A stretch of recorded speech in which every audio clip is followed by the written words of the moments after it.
What's good, YouTube, man? It's your boy Groovy Simon, man. Mr. Gotta Get Paid. Mr. Take it to the grave, boy. Man, you already know, man. We got the true disturbing October horror stories, man. Today is a special day because today we start Scaretober. Woo! You know, we got all the scary stories gonna be told at night. You know what I mean? So grab your popcorn. Don't be scared. Don't be a little baby. You know what I mean? Gonna get real spooky this season, man. Scaretober. All video games, scary games coming up. Rather it's about myself playing scary games, or rather it's with the group playing scary games.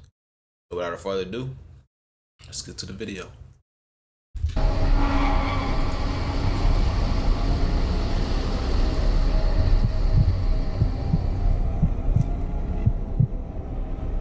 In late October, my girlfriend Stacy and I took a road trip to Stowe, Vermont.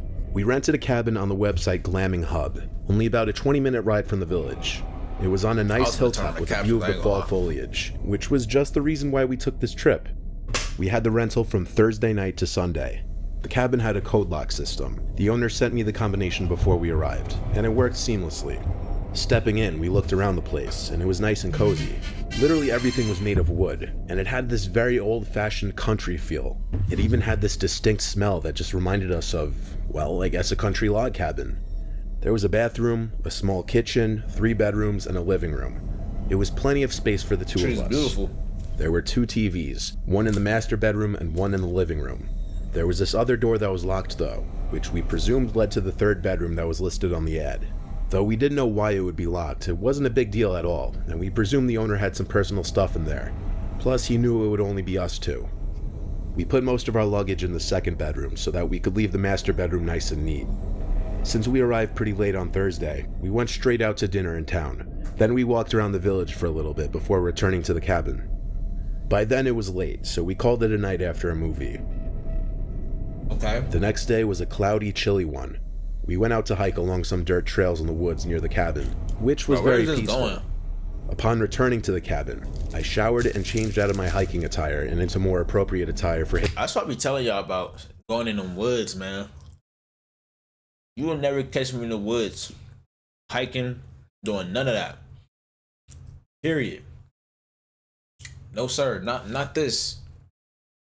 No sir. hitting a nice restaurant. When I got out from the shower, look at this, Stacy told me she heard something in the bedroom with a locked door. She said it sounded like a radio or recording. I went up to the door and put my You got this right here on the wall and like ear up on it to try and listen, but it was silent on the other side. too much wood. I knocked on the door to the dismay of Stacy. If you got hella wood in your house, bro, like your walls made out of wood, just everything made out of wood, shit just scary to me. I don't know what it is, bro. It's just like bro, this is 2024. Why do you have everything wood? Like, are you like, bro? I don't know. That shit's scary. She told me to stop because the idea of me knocking on the door trying to see if someone was in there freaked her out. To be honest, I slightly did it for that reason, just to tease her. While Stacy was in the shower, I was sitting in the living room watching whatever I could find on the TV. That's when I thought, just barely, I heard the slightest sound from inside that room. I muted the TV and went to put my ear over the door again. I did hear this slight speaking noise, like it could be from a radio. I messaged and then called the host and told him about it. He said he wasn't sure why his wife would have locked the door, but that she may have left some of her stuff in there. He said as for the speaker noise, he'd have to ask his wife. Stacy and I went out for lunch after her shower. I didn't tell her about hearing the noise as well because I didn't want to creep her out, and it was obvious to me the guy's wife just left an electronic device in there or something. We went to this restaurant on Main Street in town called Harrison's. After that, we just took a drive around the area, then stopped at a park and relaxed for a bit. Go ahead and get that, whatever that is in there, out of there, man. You know, that little radio you left in there, you know what I'm saying? Me and my family staying here, so we don't want to hear all that weird shit. So go ahead and go in there and get your wife, or get yourself, I don't care who it is. Y'all go in there and get that shit up out of my room, man. You understand? Appreciate it. That's when the host called me and said that his wife told him she didn't lock anything in there, so he's not sure why that is or what we could be hearing. He offered to come by and unlock the door and check it out, to which I said sure. So with that, we headed back to the house. Man, listen. It was about a 20-minute drive back. When we got back, Stacy let herself in and collapsed on the couch, tired from, I guess, eating and walking around. I listened into the room again, and I still heard the same sounds from before. I said, bro, y'all gotta be careful where y'all rent these cabins. You know what I'm saying? Y'all gotta do extra homework on these motherfuckers. Like, look at the background. Look who stayed there before. Call them like, hey, you stayed in here. Did you see anything weird? Was anything kind of sketchy? You know, call past people that's already been living there, man. I don't give a fuck. I'm telling you, bro, because, like, this is you putting your family in danger, bro. You know what I mean? At this point, like, you just like, oh, this looks nice. All right, let's go there. Or just because it's cheap, y'all want to go to cheap stuff because you want to be cheap. Fuck around and die.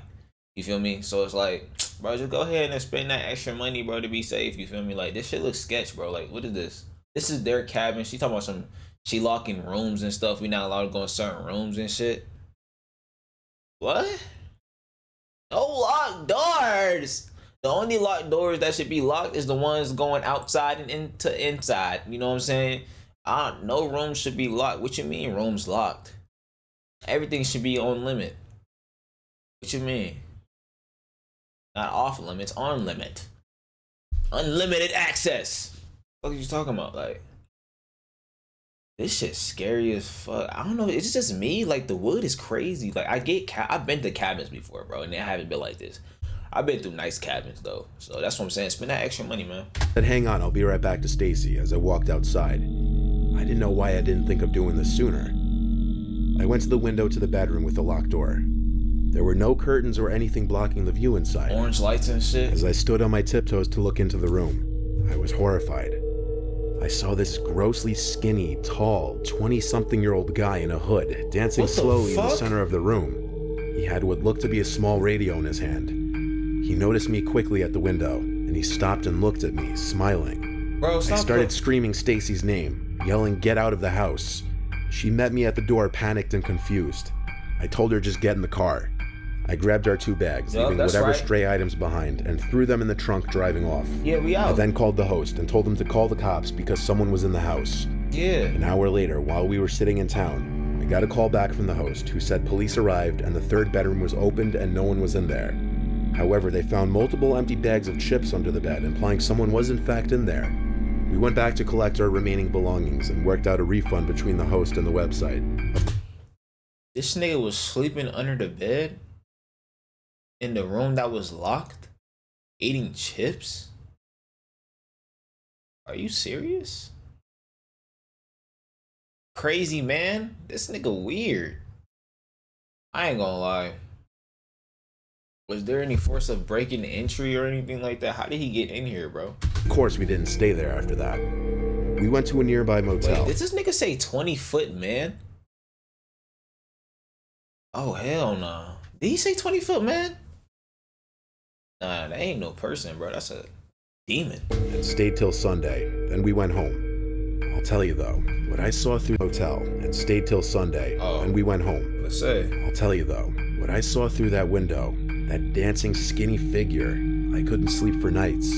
Especially with the thought that he was in there the entire time we were, even while we were asleep.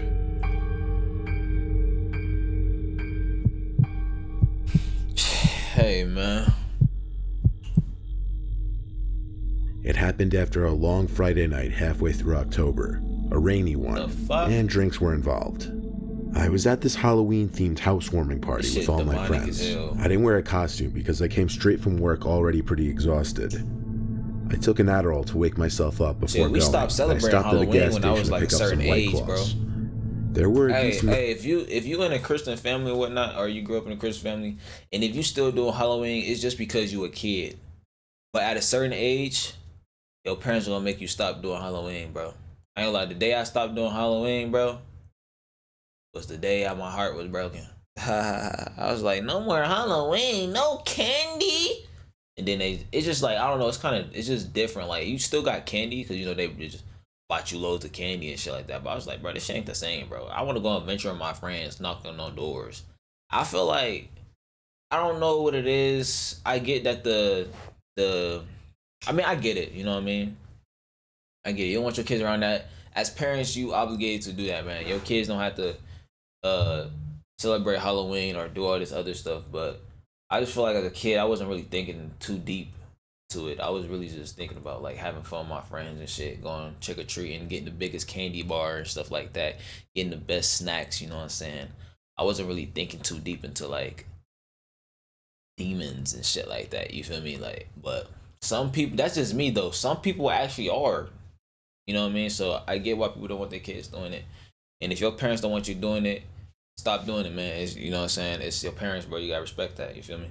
Just get your little candy from the Walmart store, the Dollar Tree or some shit, man. You be alright. Amount of people there, I'd say 25 to 30. I had to meet a few people that I'd never met before. All this socializing and drinking was keeping me awake. Look at this shit, bro. You see what I'm saying? I see why they don't want us to look. Like, even though we so clueless and unknown this, but that spirit's just like, that's spirits though. Like, you don't see spirits, but they around. If I know the spirits around, I'm not gonna want my kids around that shit either. I don't blame them, bro. Like, look at this little demon on the wall and shit. Like, y'all niggas be tweaking. Met before. All this socializing and drinking was keeping me awake. Fire and shit. But deep down, I kind of wanted to just get home and go to bed. Y'all obligated for this, huh? Working in a hospital means I get crazy hours and my sleep schedule's all over the place. I mean, dedicated. Like, I eventually saw a good opportunity to do an Irish goodbye through the backyard. I didn't even really have it in me to say goodbye to 20 people. I really shouldn't have driven home with alcohol in my system. Man, I don't recommend anybody ever do that. Always call an Uber. I ran through the rain, got in my Subaru, and just started to drive. No music on. I wasn't in the mood. I just wanted peace and quiet, to listen to the rain hitting the windshield. Then, driving down some quiet residential road, I spotted a girl walking in the rain. No umbrella, no jacket, nothing. She stopped walking and looked at my car as I drove nearer to her. I definitely let out a sigh as I contemplated whether I should just keep going or not, and my more compassionate side told me to pull over. I rolled down my window and asked if she needed a ride. Without answering, she got in the back seat of my car. You crazy as fuck. I don't give a fuck about none of that. She's walking in the rain, bro, at night. Look where you at. She's walking in the rain at night. You talking about something? You need a ride? Man, I'll see that. Look, this is gonna be me. If I see you walking that night, whoever you are watching, and I'm driving, I'm gonna be just like this. Well, that person sucks. You know, that sucks for that person. You know what I mean? That person's wet. Why is he walking? It doesn't matter. I'm not stopping, buddy. Ruby Sama's not stopping. I asked her where she was going. She said just down to the end of this road, so that's where I took her. As I stopped at the second stop sign, I asked her why she's out in the rain. She said she was just in a hurry back and didn't want to call a cab. I said that's understandable, making a joke about how expensive cabs and Ubers are. I introduced myself as Jake, and she said, Allie, thanks for picking me up. After that, no more words were exchanged. Back in the 2000s, I continued down the street until I saw a dead-end sign approaching. I stopped at the final sign, then asked, is it past the dead-end sign? She didn't answer. As I was halfway through that little intersection, I looked in the rearview mirror. Let me rephrase that. No one's walking in this town. Like in these type of neighborhoods and shit like that, no one's walking. You're either driving, or if you're not driving, you're inside. 2024 doesn't allow you to walk anymore, buddy. If you're walking, something's wrong. You know what I mean? If you're walking, it must be the morning time. You walking at night, you're either one, something's wrong, or two, something's wrong. And my heart sank. She wasn't in the reflection. I stomped on the brake and turned around. She wasn't in the face? Y'all see that? Yo, that look like a face, bro. Like a side of the face right here. Back seat. I quickly pulled to the side of the road and got out. I hurried to check the entire backseat row. She wasn't there. Not on the seat, not on the floor. I looked down the empty road, lit up only by the occasional streetlight. There was no one in sight, but there was no possible way she even got out from the car, as I had not once heard the door either opening or closing, and there's no possible way she just snuck out from the car unheard. I was starting to question my sanity. I started feeling around the seat and floor where she sat. It was completely dry. It would have had to have been somewhat wet from her after being in the rain. I stood there in the rain, dumbfounded, confused, and scared. I looked around me again, and then I realized to the right of the car, right next to where I pulled over, was a fence, and beyond that fence was a cemetery. And her response to my question moments before dawned on me when I asked her, "Where are you going?" And she said, "Down to the end of this road." I looked at the cemetery, which was at the end of the road. Then I got back in my car and did a 3-point turn and hurried home.